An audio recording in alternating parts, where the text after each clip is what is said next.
The Deception. Ambassador Elena Chen stood at the viewport of the Earth ship horizon, gazing at the glittering expanse of stars.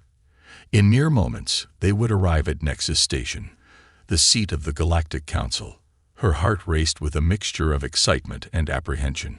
Today, after centuries of isolation, humanity would take its place among the stars. Ambassador, Captain Raj Patel's voice crackled over the comm. "We're approaching the station. You might want to see this." Elena made her way to the bridge, her steps quickening as she sensed the anticipation in the air. As she entered, the main view screen flickered to life, revealing a massive structure that defied imagination. Nexus Station hung in space like a gleaming silver flower, its petals unfurled to catch the light of a nearby star. Hundreds of ships of various alien designs swarmed around it, a testament to the diversity of the galactic community. "It's breathtaking," Elena whispered, momentarily forgetting the weight of her mission. Captain Patel nodded, his usually stern face softening for a moment. "Indeed it is, Ambassador. But remember, we're not here as tourists." Elena straightened, composing herself. "Of course, Captain. Is everything in place?" "Yes, Mom. Our special modifications are undetectable. As far as anyone can tell, we're just another primitive species stumbling onto the galactic stage." Elena allowed herself a small smile. The deception had begun. As the horizon docked at Nexus Station, Elena and her team prepared to disembark. They had trained for years for this moment, studying alien cultures, mastering the intricacies of galactic politics, and perfecting their act as a naive, technologically inferior species. The airlock hissed open, revealing a delegation of alien dignitaries. At their head stood High Counselor Zaxxlian, a tall, willowy being with iridescent skin and 4 arms. His large, multifaceted eyes regarded Elena with what she hoped was curiosity rather than suspicion. "Welcome, humans of Earth." Zaxxlian's voice resonated in Elena's mind, a result of the advanced translation technology. "We are honored to receive you into the galactic community." Elena bowed deeply, a gesture her team had calculated would appear appropriately deferential. "High Counselor, we are humbled by your welcome. Earth thanks you for this opportunity to join our galactic neighbors in peace and cooperation." As they made their way through the station's winding corridors, Elena marveled at the array of alien life forms. Beings of all shapes, sizes, and compositions bustled about, some resembling nothing she had ever imagined. She fought to keep her expression one of wide-eyed wonder, rather than the calculating assessment she truly felt. The council chamber itself was a vast amphitheater, with representatives from hundreds of worlds occupying tiered seating. Elena and her team were led to a small platform at the center, where they would present Earth's case for membership. High Counselor Zaxxlian raised all 4 of his arms, calling for silence. "Esteemed colleagues, today we welcome a new species to our ranks. The humans of Earth have achieved faster-than-light travel and now seek to join our galactic family. Ambassador Chen, please address the council." Elena stepped forward, her heart pounding. This was the moment of truth. Everything hinged on her performance. "Honored members of the Galactic Council," she began, her voice clear and steady. "We come before you as a young species, eager to learn and contribute to the greater galactic community. Earth has only recently mastered interstellar travel, and we are in awe of the wonders we have seen since leaving our home system." She continued, weaving a tale of a planet that had overcome its internal struggles to unite in the face of the cosmos. She spoke of Earth's rich biodiversity, its cultural diversity, and its potential for scientific advancement. All the while, she carefully downplayed humanity's true capabilities, presenting an image of a species that was technologically inferior but full of potential. As Elena spoke, she noticed varying reactions among the council members. Some leaned forward, clearly intrigued. Others whispered among themselves, their body language suggesting skepticism or even disdain. One particular group, the representatives of the Xorcavian Empire, seemed especially dismissive. "And so," Elena concluded, We humbly request membership in the Galactic Council. We have much to learn, but we believe we also have much to offer. Thank you for your consideration." A murmur rippled through the chamber as Elena stepped back. High Counselor Zaxxalian floated forward. "We thank the humans for their presentation. Now, esteemed colleagues, we shall deliberate. Ambassador Chen, please wait outside with your team. We will summon you when a decision has been reached." As they left the chamber, Elena caught snippets of conversation from various alien delegates. Primitive, but they might be useful. Hardly worth our time. Could be molded into effective servants. She clenched her fists, reminding herself that this was all part of the plan. Let them underestimate humanity. It would make the eventual revelation all the more shocking. Hours passed as Elena and her team waited. They used the time to gather intelligence, eavesdropping on conversations and observing the interactions between different alien species. The more they learned, the more certain they became that their deception was necessary. Finally, they were summoned back to the council chamber. The atmosphere had changed. There was an air of smug satisfaction that made Elena's skin crawl. High Counselor Zaxxalian addressed them. "Ambassador Chen, the council has reached a decision. We welcome Earth as a probationary member of the galactic community." Cheers erupted from some sections of the chamber, while others remained coldly silent. Elena bowed deeply. "We are grateful for this opportunity, High Counselor. However," Zaxxalian continued, "given your species' limited technological advancement, there will be certain restrictions on your involvement in council matters. For your own protection, of course." Elena fought to keep her expression neutral. This was expected, but it still stung to hear the condescension in Zaxxalian's tone. "We understand, High Counselor. Earth will abide by whatever restrictions the Council deems necessary." As the session concluded, various representatives approached Elena to offer congratulations and thinly veiled offers of assistance that sounded more like proposals for exploitation. She deflected them all with practiced humility and vague promises of future cooperation. Back on the horizon, Elena finally allowed herself to relax. Captain Patel was waiting for her in her quarters. "How did it go?" he asked, his eyes sharp with interest. Elena sank into a chair, exhaustion washing over her. "Exactly as we predicted.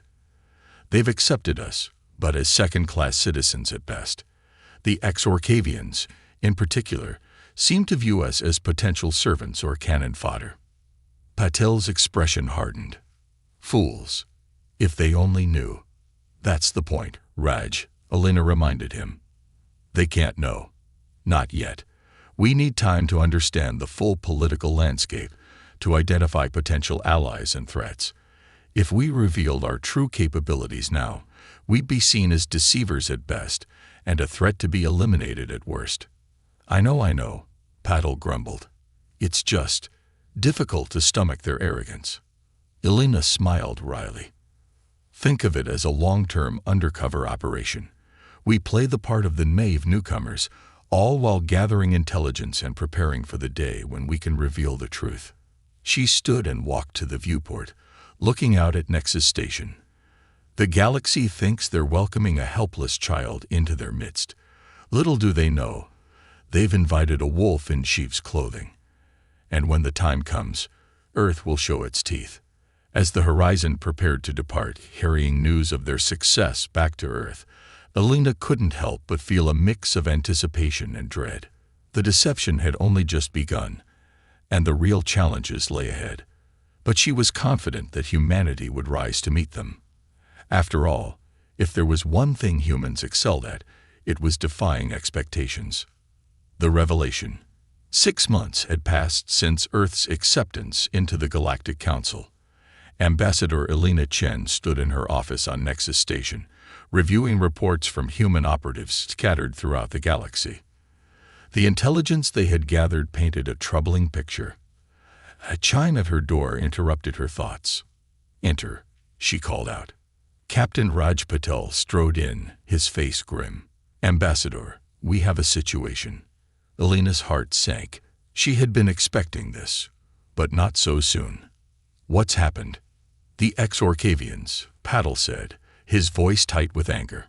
They've launched an attack on the Lyran system. It's a slaughter. Elena's mind raced.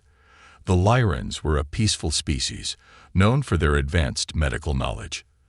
They were also one of the few races that had shown genuine kindness to the humans. Show me, she demanded. Patil activated a holographic display, revealing scenes of devastation.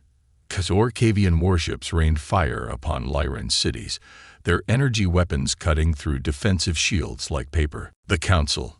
Elena asked, already knowing the answer. Deadlocked. Patel spat.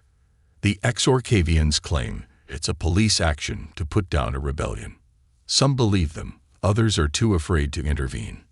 Elena closed her eyes, weighing her options. They had planned for something like this, but not so early in their infiltration. Revealing Earth's true power now could jeopardize everything they had worked for. But as she watched another Lyran city fall, she knew they had no choice. Contact Earth, she ordered. Tell them it's time for Operation Thunderbolt. Patel's eyes widened. Are you sure? Once we do this, there's no going back. Elena nodded grimly. I'm sure. We didn't come here to stand idly by while innocents are slaughtered. Prepare the fleet. As Paddle hurried out, Elena made her way to the council chamber. She had a performance to give, one last act of deception before the truth was revealed. The chamber was in chaos when she arrived. Representatives shouted over one another, some demanding action, others calling for caution. High Counselor Zaxelian struggled to maintain order. Elena stepped onto the central platform, her voice cutting through the din. Esteemed colleagues, I beg your attention. The noise subsided as all eyes turned to her. Many seemed surprised to see the primitive human addressing them. The people of Earth are deeply distressed by the attack on our Lyran friends. Elena began, her voice trembling with carefully calculated emotion. We may be new to the galactic stage, but we cannot stand by while innocents suffer. We humbly offer our assistance in evacuating Lyran civilians. Murmurs of surprise and amusement rippled through the chamber. The Torcavian representative, a hulking reptilian being named Grukthar, let out a booming laugh. And how do you propose to do that, little human? He sneered. With your primitive ships that can barely limp between stars. Know your place. Elena bowed her head, appearing chastened. We only wish to help in any way we can, however small. Grukthar waved a dismissive hand. Run along and play human. Leave galactic matters to those who understand them. As Elena left the chamber, appearing dejected, she allowed herself a small, fierce smile. They would understand soon enough. Back on the horizon, Elena found controlled chaos. The ship's true nature was being revealed, hidden weapon systems coming online, advanced shields powering up. Similar transformations were happening on other civilian ships throughout the station. Status report. Elena barked as she entered the bridge. Earth fleet is on standby, Paddle reported. They'll jump in on our signal. Our ships here are ready, just awaiting your order. Elena took a deep breath. This was the moment that would change everything. Send the signal, and patch me through to the council chamber. On Nexus Station, alarms blared as the human ships suddenly registered as heavily armed military vessels. In the council chamber, panic ensued. Elena's face appeared on the main screen, her expression now hard and determined. Members of the Galactic Council, it's time we had an honest conversation. As she spoke, space around Nexus Station lit up with flashes of light. Hundreds of advanced Earth warships dropped out of faster-than-light travel, their sleek, predatory forms belying the primitive technology the galaxy believed humans possessed. For too long, we have watched as the powerful in this galaxy abuse and exploit the weak. Elena continued, her voice ringing with authority. We came here in peace, hoping to find a community of equals. Instead, we found an empire of oppression and indifference. On screens throughout the chamber, the Earth fleet engaged the Torcavian forces in the Lyran system. The aliens watched in stunned silence as humanity's ships tore through the Torcavian fleet with ease, their advanced weapons and tactics overwhelming the aggressors. "Let us be clear," Elena's voice hardened. "Earth is not your servant, your cannon fodder, or your playground. We are not here to be exploited or patronized. We are here as equals, and we will be treated as such." The Torcavian ships in the Lyran system began to retreat, their fleet in tatters. Earth vessels moved in to protect Lyran planets, deploying advanced medical ships to assist the wounded. In the council chamber, Grukthar sputtered in rage. This is a deception. An outrage. Belena's eyes flashed. "The only outrage here is how the council has allowed bullies like you to dominate for so long. That ends today." She turned her attention to the wider council. "To those who have acted with honor and compassion, we extend a hand in true friendship. To those who have sought to exploit and dominate, consider this a warning." The chamber erupted in a cacophony of shouts, questions, and demands. High Counselor Zaxxilian stared at Elena's image, his multifaceted eyes unreadable. "Why?" he asked simply. "Why the deception?" Elena's expression softened slightly. "Because we needed to understand. To see how this council truly operates when they think no one can challenge them. We had hoped for better, but we prepared for this reality." She straightened, her voice carrying the weight of humanity's resolve. "Earth is not a primitive backwater for you to colonize or exploit. We are not here to conquer or dominate. But make no mistake, we will not be bullied, and we will not stand idly by while the innocent suffer." As the Earth fleet secured the Lyran system and began aid operations, the galactic political landscape shifted dramatically. Some council members reacted with fear, others with grudging respect, and a few with genuine enthusiasm for what this could mean for the future. Elena knew that the real challenges were only beginning.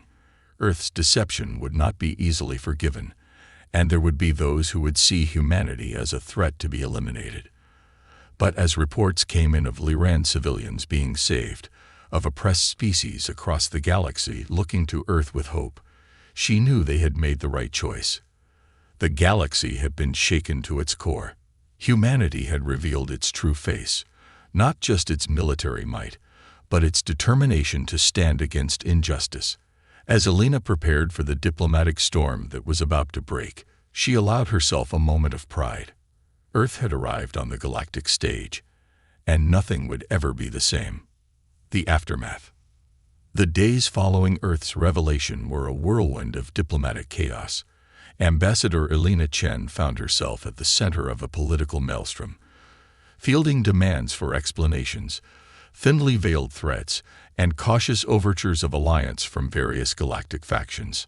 As Elena strode into an emergency session of the Galactic Council, she could feel the weight of countless alien eyes upon her. The chamber, once filled with dismissive whispers about the primitive humans, now thrummed with a mixture of fear, anger, and grudging respect.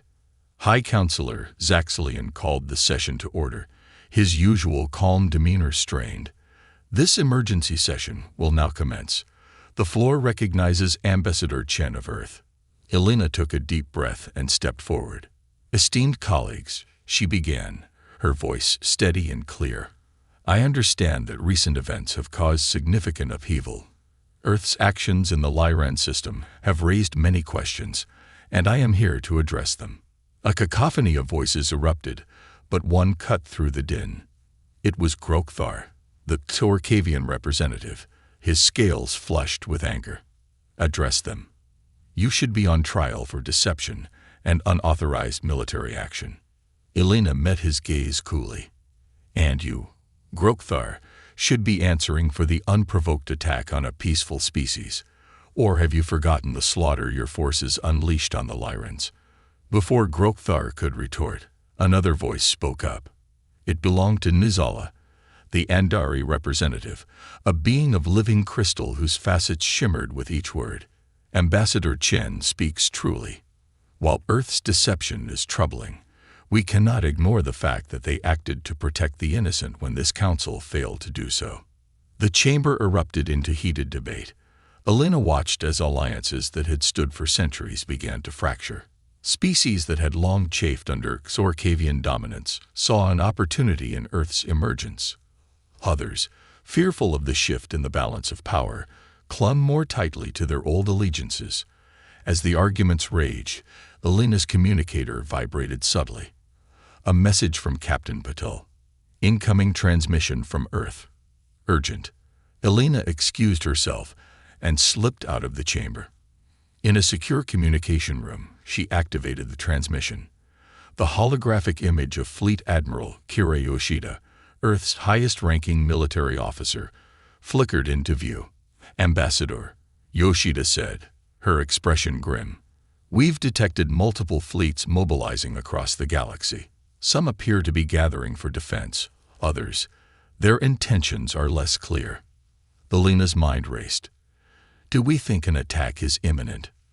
Yoshida shook her head. "Not immediately. But the situation is volatile. Many species are scared, Ambassador. Scared species do unpredictable things." "Understood," Elena said. "Keep our forces on high alert, but make no aggressive moves. We need to show that we're not the threat they fear we are." As Elena returned to the council chamber, she found the debate had shifted. Many representatives now called for sanctions against Earth, citing the violation of council laws regarding the disclosure of military capabilities. Elena retook the floor. "Colleagues, friends, I hear your concerns. Earth's deception was not undertaken lightly. We came to you openly at first, hoping to find a community of equals. Instead, we found a system where the strong dominated the weak, where calls for aid went unanswered, where entire species could be attacked without consequence." She paused, letting her words sink in. "We hid our true capabilities not out of malice, but out of a desire to understand the true nature of this council. And in doing so, we learned much. We learned who among you values justice and compassion, and who values only power and control." The chamber had fallen silent, all eyes on Elena. She continued, her voice filled with conviction. "Earth extends an open hand to all who wish for a more just galaxy. We have no desire for conquest or domination. We seek only to ensure that no species need fear annihilation or enslavement at the hands of another." As Elena spoke, alerts began to flash on the displays of many representatives. Reports were coming in from across the galaxy. Oppressed species, emboldened by Earth's stand against the Xorcavians, were rising up against their oppressors. Long simmering conflicts were erupting into open rebellion. High Counselor Zaxalian's voice cut through the growing commotion. "Order. We must have order." As the chamber quieted, he turned to Elena. "Ambassador Chen, surely you see that your actions have thrown the galaxy into chaos. What do you propose to do about it?" Elena stood tall, her resolve unwavering. "What we have always intended to do, High Counselor, to stand with those who seek freedom and justice, to oppose those who would rule through fear and oppression, and to work towards a galaxy where the strong protect the weak, rather than exploit them." She swept her gaze across the chamber. "To those who fear us, I say, judge us by our actions, not your own paranoia. To those who would stand with us, I say, the time for silent acceptance of injustice is over. And to those who would continue to oppress others," her eyes locked onto Grokthar, "know that Earth will not stand idly by." The council session stretched on for hours, punctuated by heated debates, hurried private communications, and the constant influx of reports from across the galaxy. When it finally adjourned, nothing had been resolved, but everything had changed. As Elena left the chamber, she was approached by Nisala, the Andari representative. The crystalline being's facets sparkled with an emotion Elena interpreted as cautious hope. "Ambassador Chen," Nisala's melodic voice chimed, "your words have given many of us much to consider. The Andari have long disagreed with the councils, complacency in the face of injustice. Perhaps, if you are amenable, we could discuss how we might work together towards a more equitable galaxy." Elena smiled, feeling a glimmer of hope herself. I would be honored. Representative Nizala. Shall we say tomorrow, over a meal? I'd be fascinated to learn more about Andari cuisine. As Nizala agreed and departed, Alina's communicator chimed again. It was Captain Patel. Ambassador, we're receiving requests for meetings from over 24 species, some we've never even heard of before. They're all asking about Earth's stance on various conflicts and issues across the galaxy. Helena sighed, feeling the weight of responsibility settling on her shoulders. Well, Raj, it seems our dance card is full for the foreseeable future. Start scheduling meetings, but make sure to prioritize species that have shown a genuine interest in cooperation and peace. As she made her way back to the Earth Embassy on Nexus Station, Elena reflected on the whirlwind of changes her revelation had sparked. The galaxy was in upheaval, old power structures crumbling, new alliances forming. It was chaotic, potentially dangerous, but also filled with possibility. Earth had stepped onto the galactic stage, not as a conqueror, but as a catalyst for change. Now came the hard part, living up to the ideals they had proclaimed, navigating the treacherous waters of galactic politics, and somehow forging a path towards a more just and equitable cosmic community. As the artificial night cycle of Nexus Station dimmed the lights, Elena allowed herself a small smile. Humanity had faced impossible odds before. They had survived wars, plagues, and their own near destruction of their homeworld. They had reached for the stars and reshaped themselves in the process. This new challenge was just another step in humanity's journey, and Elena was determined to ensure that it would be a step forward, not just for Earth, but for all species who dreamed of a better future among the stars. The real work was just beginning. The challenge. 3 months had passed since Earth's dramatic revelation to the Galactic Council. The initial shock had given way to a tense new reality. Some species had embraced humanity's call for a more just galaxy, while others viewed Earth's rising influence with suspicion and fear. Ambassador Elena Chen stood on the observation deck of the newly constructed Earth Embassy on Nexus Station, gazing out at the swirling nebula that served as a backdrop to the massive space structure. The sight would have been breathtaking if not for the looming crisis that occupied her thoughts. Captain Raj Patel's voice came through her comm device. Ambassador, you're needed in the war room. We've got a situation. Minutes later, Elena strode into a high-tech chamber filled with holographic displays and bustling with human and alien personnel.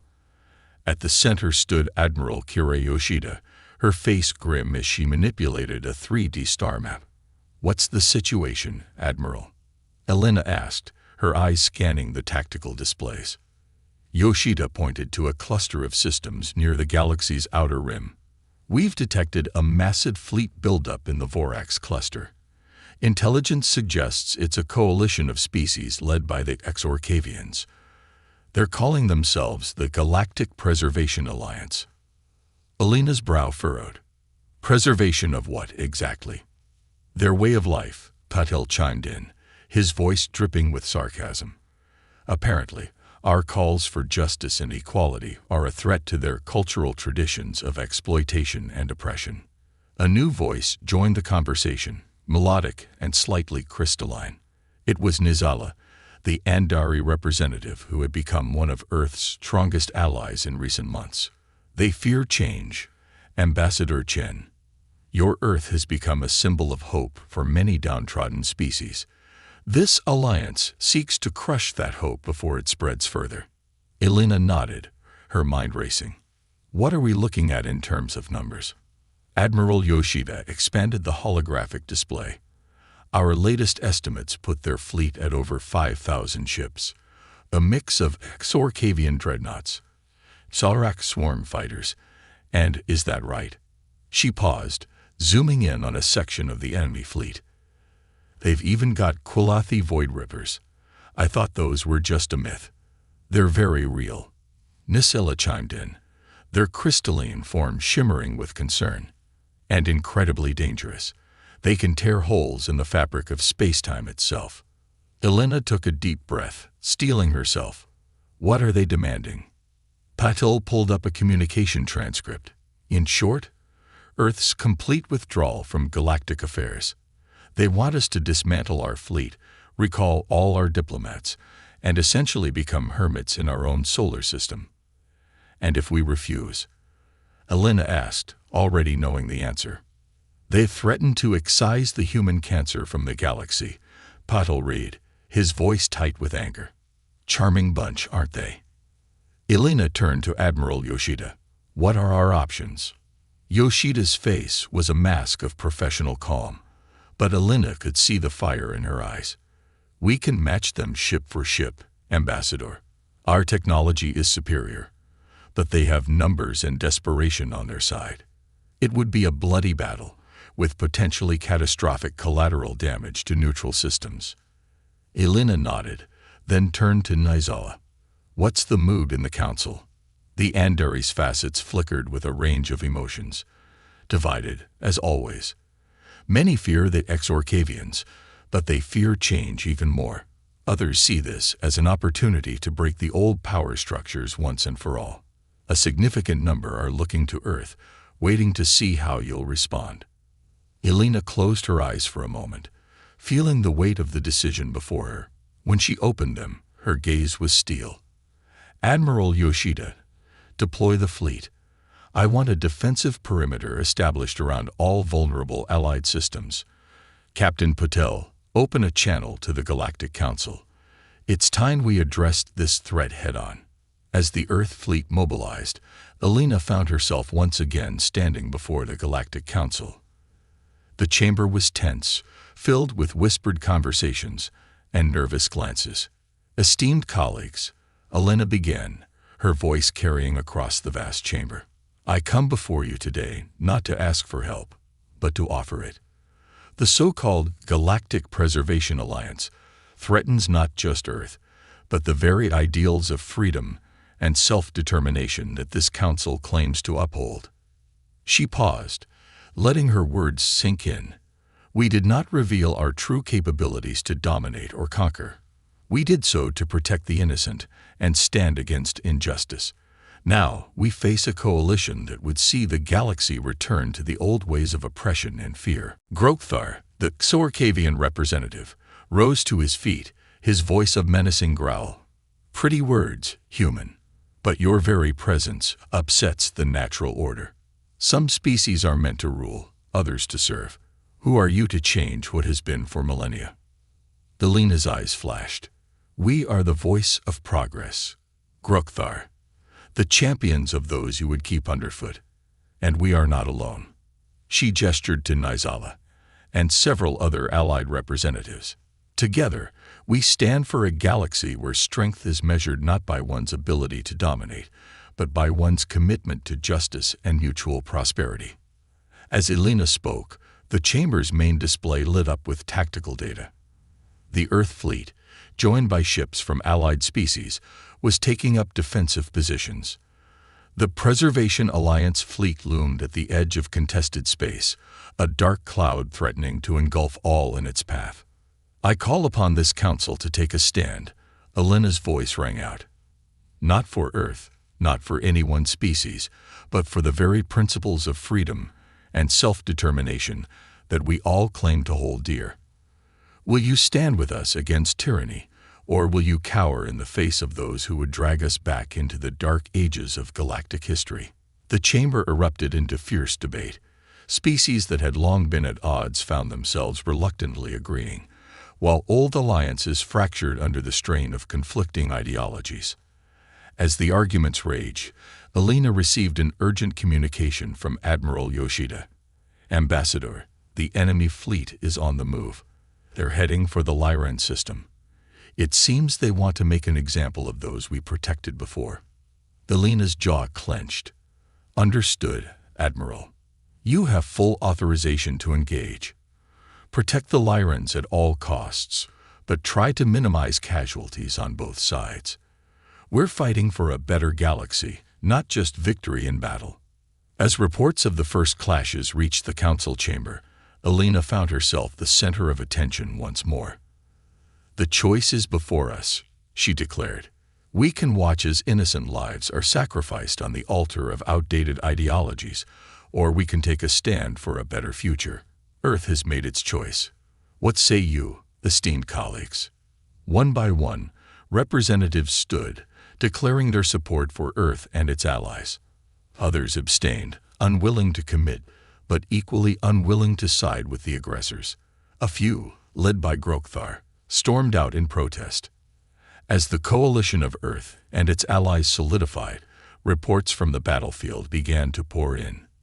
The advanced technology of Earth's ships, combined with the diverse capabilities of their allies, was holding the line against the numerically superior Preservation Alliance.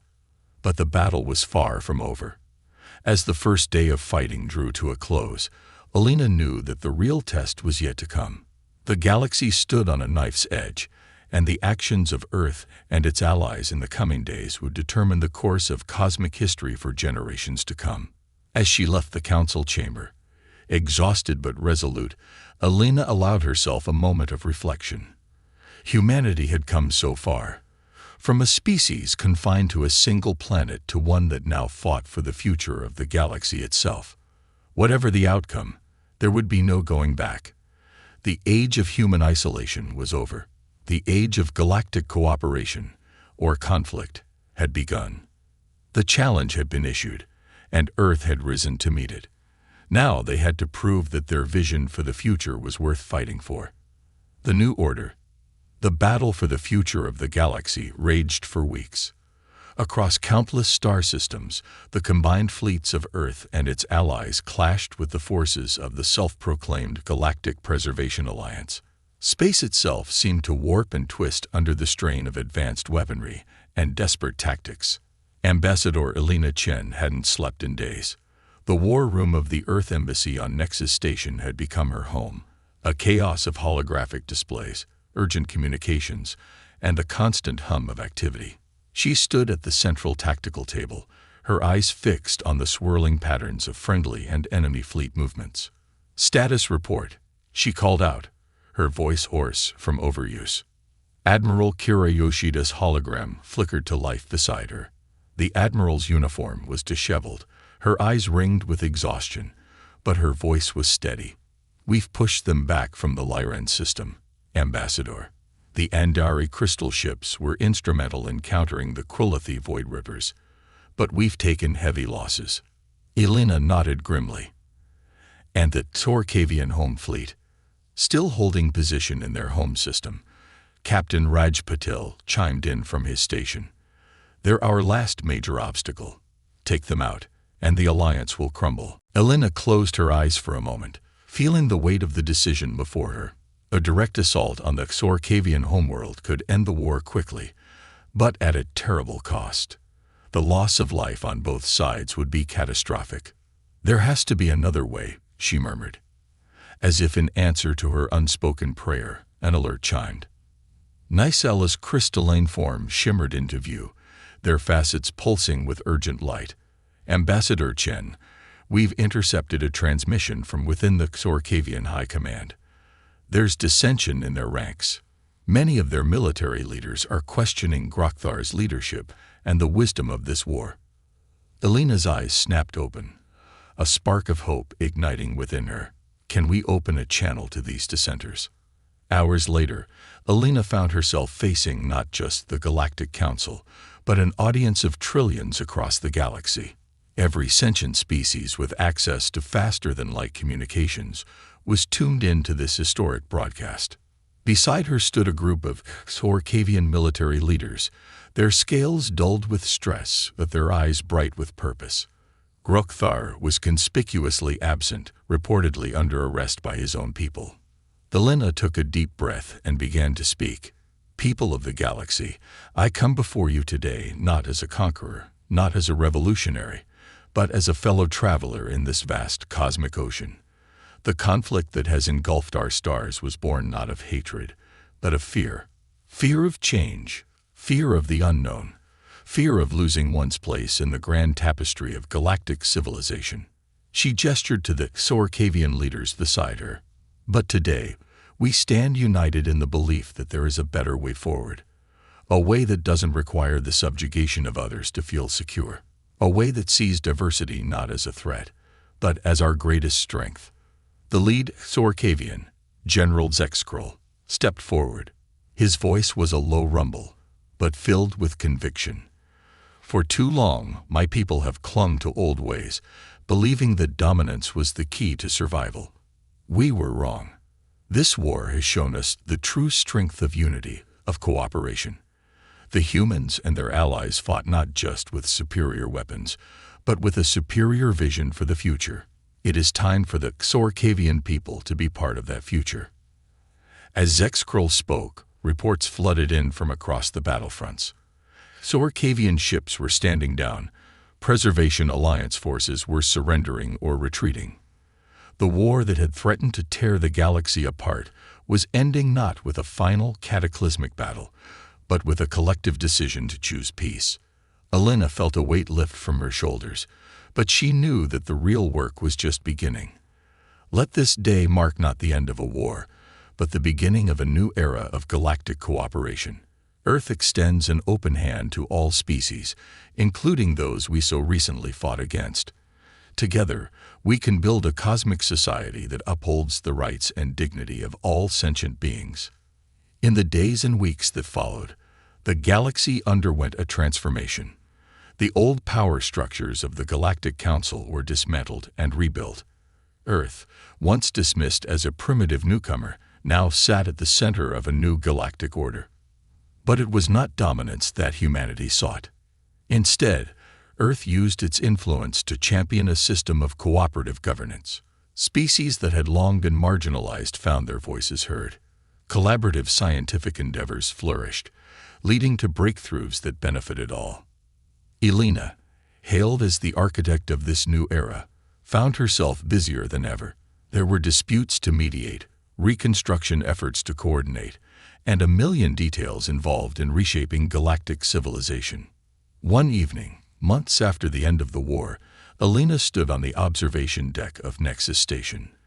The view had changed. Where once there had been clear divisions between different species sectors, now the station was a vibrant tapestry of intermingling cultures. Captain Patel joined her, handing her a steaming mug of coffee. "Credit for your thoughts, Ambassador." Elena smiled, taking a sip of the familiar Earth beverage. "I was just thinking about how far we've come. When we first arrived here, we were seen as primitive, naive. Now we're the ones shaping the future of the galaxy."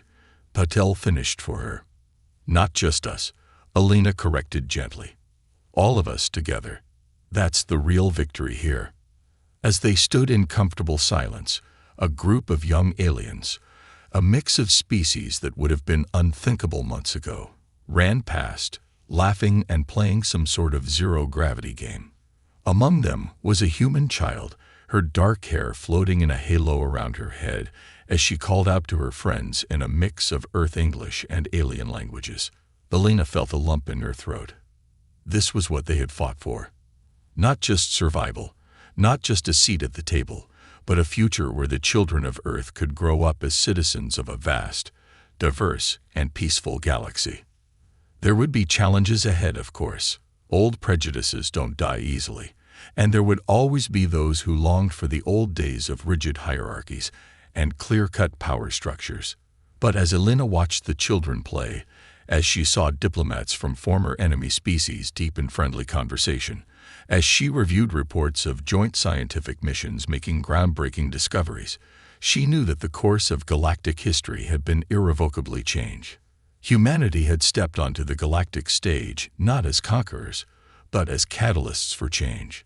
They had revealed their strength not to dominate, but to protect. And in doing so, they had helped to forge a new cosmic order, one built on cooperation, mutual respect, and the shared pursuit of knowledge and progress. As the artificial day cycle of Nexus Station began to dim, simulating a terrestrial sunset, Elena raised her mug in a silent toast. To Earth, to their allies, to the future they were building together among the stars. The galaxy would never be the same, and that was a very good thing indeed. The revelation of Earth's hidden power had shocked the Galactic Council, but it was humanity's vision of a more just and cooperative cosmos that would echo through the ages. As the first stars began to twinkle in the station's simulated night sky, Alina Chen, ambassador of Earth and architect of a new galactic era, allowed herself a moment of quiet pride. The journey had been long and fraught with peril, but the destination, a united, peaceful, and endlessly diverse galactic community, was worth every sacrifice. The future, vast and bright as the galaxy itself, beckoned, and humanity, along with all their newfound allies, was ready to answer its call. The silent approach the message crackled through subspace with desperate urgency. Admiral Sarah Chen stood in the communications center of Earth's primary orbital station. Watching the holographic display flicker with static interference, the transmission had traveled across 17 light-years, carrying with it the fear and hope of an entire species. This is colony leader, Zix Sculler of the Vorthan settlement on Kepler 438c. We are under attack by hegemony forces. Our defenses have failed. They demand our surrender, but we know what happens to those who yield to them. Please, if anyone receives this message, we have women and children here. We have done nothing wrong except exist in space they claim as theirs. The transmission cut to static, leaving the command center in heavy silence. Chen felt her jaw tighten as she absorbed the implications. The hegemony had been expanding their territory for months, steamrolling peaceful colonies with overwhelming force. The galactic community had responded with the usual diplomatic protests and economic sanctions. Words on paper, while innocent. Beings died in the void. Chen activated her personal communicator. All fleet commanders to Conference Room Alpha. Priority 1, now. Within 30 minutes, the most experienced captains in the Terran Defense Fleet had assembled. The room held the kind of quiet tension that preceded major decisions. These officers had fought in the Centauri conflicts, survived the Proxima blockade, and earned their commands through blood and determination. Captain Marcus Torres entered last, his dark uniform bearing the silver insignia of the Stealth Corps. His ship, the TDS Nightfall, specialized in operations that officially never happened. Chen nodded to him as he took his seat. If anyone could get them close to the enemy undetected, it would be Torres. The situation is simple, Chen began, activating the central holographic display. The hegemony has attacked another peaceful colony. The Vorthans are scientists and farmers. They have no military capability beyond basic security forces. By now, they're either dead or prisoners. Commander James. Park leaned forward. His scarred hands rested on the table, each mark a reminder of close-quarters combat in hostile environments. What's the hegemony's force composition? Dr. Elena Busquez, the fleet's chief xenobiologist, pulled up tactical data. Intelligence suggests a standard subjugation fleet. 12 heavy cruisers, support vessels, and their command dreadnought. They follow predictable patterns. Arrive with overwhelming force, demand surrender, then destroy everything that resists. They've done this 17 times in the past year, Chen continued. Each time, the galactic community responds with diplomatic protests, trade, sanctions, strongly worded letters. Meanwhile, entire species get wiped out or enslaved. Captain Torres spoke quietly. The Vorthans sent their distress call to everyone, didn't they? Including us. They did. Chun's voice carried a note of grim satisfaction that changes everything. The room understood immediately. Humanity had been members of the galactic community for only 50 years, ever since first contact with the Altarian Republic. In that time, they had developed a reputation for unconventional solutions to complex problems. Other species found humans unpredictable, sometimes reckless. but undeniably effective. Dr. Vasquez activated another display showing the Kepler system. The hegemony fleet took standard positions around the colony 3 days ago. They're not even running active sensor sweeps. After 2,000 years of easy victories, they've grown overconfident. That overconfidence will kill them, Park growled. His Marines had trained in Earth's worst environments, from the crushing depths of ocean trenches to the radiation-soaked wastes of former battlefields. They were adapted to conditions that would destroy most alien species. Chen walked to the tactical display, her fingers tracing the approach routes. The hegemony has never fought humans before. They don't understand what we're capable of.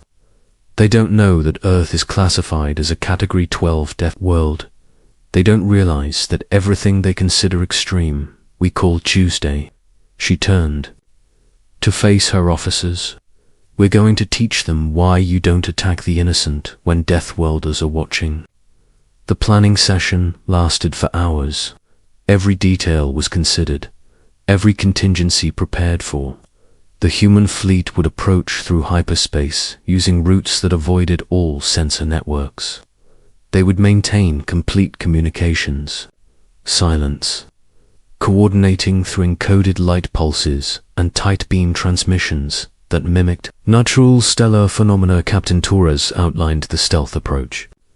My ships will lead the advance. We've been developing new masking technology since the Proxima conflict. Energy signatures reduced to background levels. Sensor cross-sections smaller than most asteroids. We can get the entire fleet within striking distance before they know we exist. Commander Park detailed the rescue operations. My Marines are equipped for zero-atmosphere combat and hostile environment operations.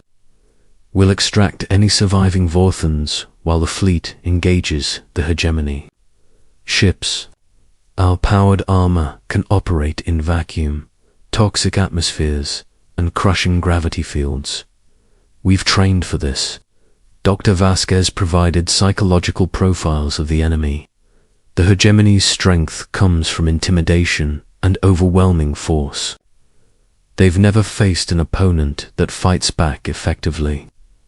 When they encounter unexpected resistance, they tend to fall back on standard tactics that may not work against human adaptability. Chen felt a familiar sensation in her chest. It was the same feeling she had experienced before every major engagement in her career.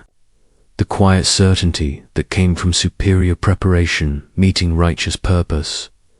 How long until we reach the Kepler system? 18 hours at maximum stealth velocity, Torres replied. We'll arrive during their night cycle when they're alert. Status is typically lowest. Perfect. Chen stood, her decision made. All departments prepare for immediate departure. Full combat readiness, but maintain stealth protocols. No unnecessary transmissions. No energy signatures above background levels. We're going to hit them so hard and so fast they won't know what happened until it's over.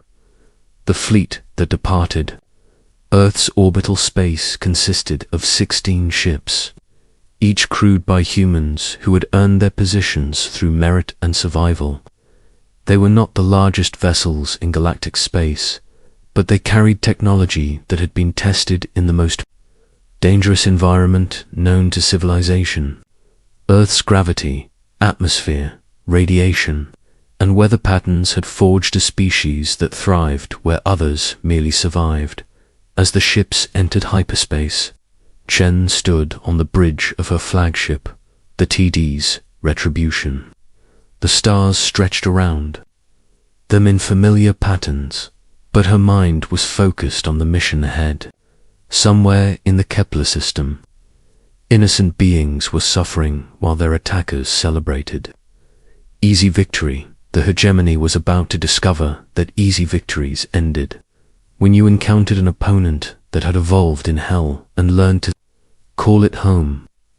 They were about to learn why Earth was classified as a death world, and why humans were considered the most dangerous species ever to achieve spaceflight. The fleet moved through hyperspace like hunting wolves, following scent trails, through dimensions that other species barely understood. Each ship carried crews that had trained for this moment, practicing scenarios that seemed impossible until they became routine. Human military technology had been forged in global conflicts where failure meant extinction, refined in space battles, where there was no retreat, and perfected by engineers who understood that the universe itself was hostile to life.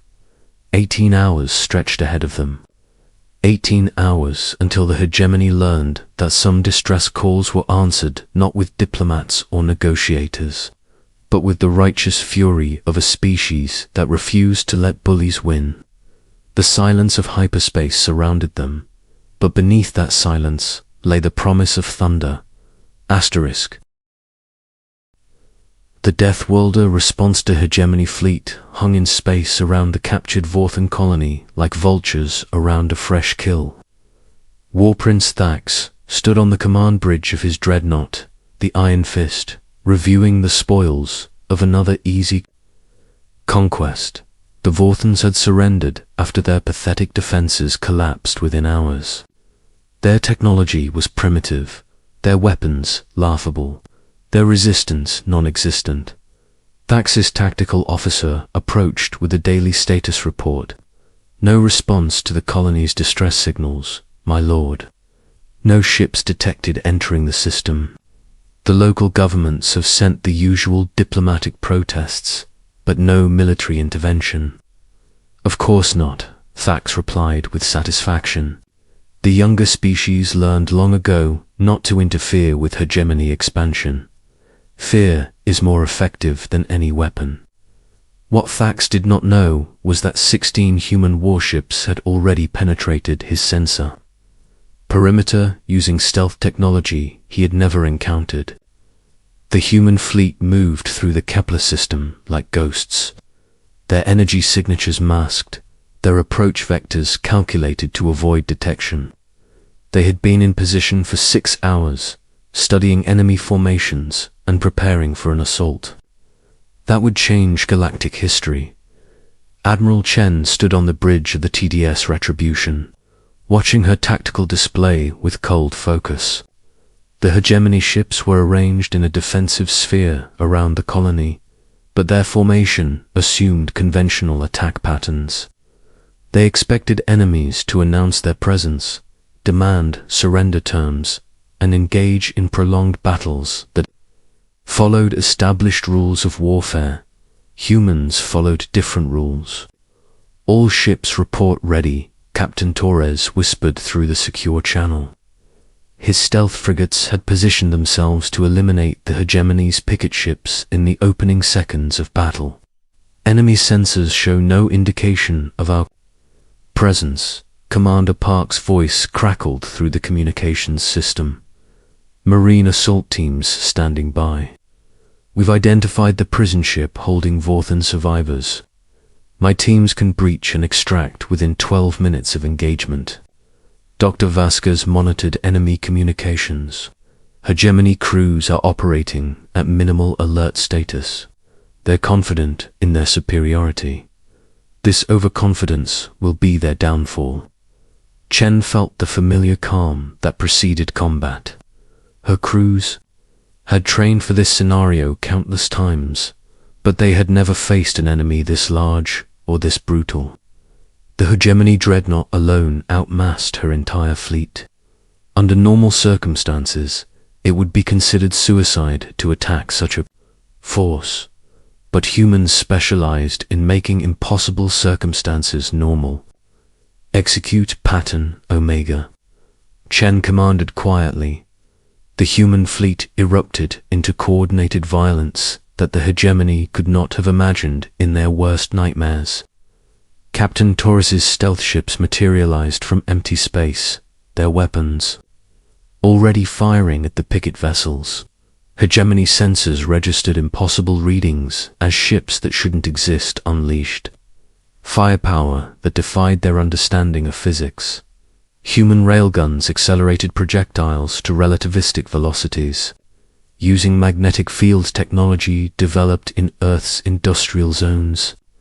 Plasma torpedoes tracked targets through multiple course changes with artificial intelligence systems that had been tested in urban warfare scenarios. Energy weapons cut through hegemony armor like it was constructed from paper. The first wave of attacks destroyed 8 enemy ships before they could respond. The surviving hegemony vessels tried to form defensive positions, but human tactics shattered their formations with precision strikes at critical system nodes. Chun's heavy cruisers targeted command and control centers, while Taurus's frigates eliminated weapons platforms and shield generators. On the Iron Fist, War Prince Thax stared at his tactical display in disbelief. Ships were dying around him, torn apart by weapons that seemed to violate the laws of physics. His tactical officer shouted damage reports that made no sense. Unknown vessels using impossible stealth technology, weapons effectiveness beyond theoretical maximums. Our shields are failing under concentrated fire. Who are they? Thax demanded. What species dares attack the hegemony?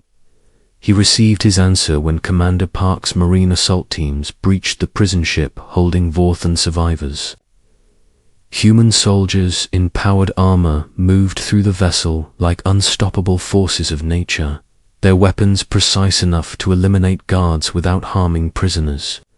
The armor they wore had been designed for Earth's crushing gravity and hostile environment. In the relatively gentle conditions of space, they moved with superhuman speed and strength. Park's voice echoed through hegemony communication channels as his teams extracted the prisoners. This is Commander James Park of the Terran Defense Force. You have 30 seconds to surrender before we turn your flagship into scrap metal. Thax felt something he had not experienced in centuries of conquest. Fear, raw, primal terror at the realization that he faced something beyond his understanding.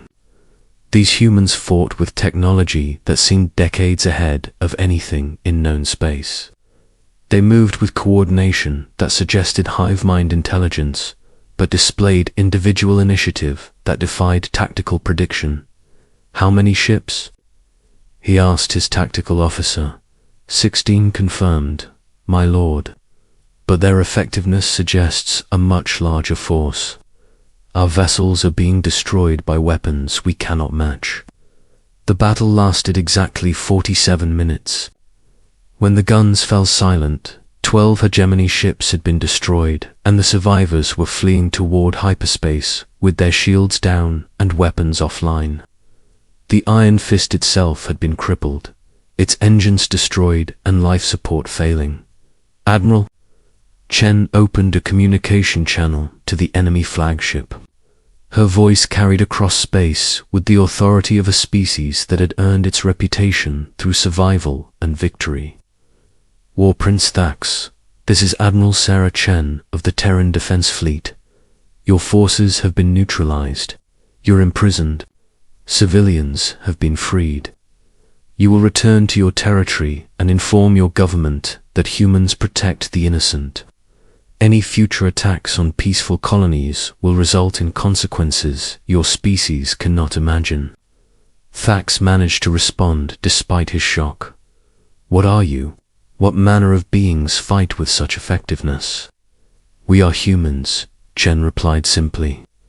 We come from a world your databases classify as uninhabitable. We evolved where your species would die within hours. We learned warfare in conditions that would break your strongest warriors. And we have decided that bullies like you have had their day. The transmission ended, leaving Thax alone with the realization that the galaxy had changed forever. The hegemony's expansion had met a force that fought back, and that force was terrifyingly effective. News of the battles spread across subspace networks within days. The peaceful Vorthans told their story to anyone who would listen. The hegemony. Survivors carried reports that seemed too incredible to believe. Humans had appeared from nowhere, destroyed a superior force with impossible ease, and vanished back into space, leaving only rescued civilians and burning wreckage. Other species began sending discreet inquiries to Earth's diplomatic corps. Trade. Delegations arrived with offers of mutual defense pacts. Scientific expeditions requested permission to study human technology and tactics. Dr. Vasquez analyzed the galactic response with satisfaction. We've established ourselves as protectors of the innocent. Species that were considering surrender to the hegemony are now reaching out for human support instead. Commander Park reported on the rescued Vorthans. They're safe and grateful. Their leader Zixgala has requested permission to establish formal diplomatic relations with Earth. She says her people want to contribute to human research efforts as a way of paying back the debt. Captain Torres reviewed intelligence reports from across the galaxy. The hegemony has suspended expansion operations. They're reassessing their military capabilities in light of human technology. Several other aggressive species have pulled back from planned conquests. Admiral Chen stood in her ready room, looking out at the stars through the reinforced viewport. The mission had succeeded beyond their expectations, but she understood that it was only the beginning. Humanity had announced its presence on the galactic stage, not with diplomacy or trade agreements, but with the rescue of innocents and the defeat of tyrants. The galaxy was vast, filled with species that had grown comfortable with the idea that might made right. They were about to discover that humans had a different perspective on justice, and the technology to enforce it. Earth's classification as a death world had always been seen as a curiosity by other species. Now they were beginning to understand what it really meant. It meant that humans were adapted to survive and thrive in conditions that would destroy others. It meant they had developed technology and tactics in the crucible of global conflict. Most importantly, it meant they had evolved with a deep understanding that sometimes violence was the only language that bullies understood. The distress signal from Kepler 438c had been answered with silence at first, but that silence had hidden the approach of predators unlike anything the galaxy had ever seen. The hegemony had learned the hard way that some species didn't respond to aggression with diplomacy. They responded with overwhelming force delivered by beings who had learned warfare on a world that tried to kill them every day. The galaxy was about to become a much safer place for the innocent and a much more dangerous place for those who preyed upon them. The age of easy conquest was over. The Death Worlders had arrived. Asterisk.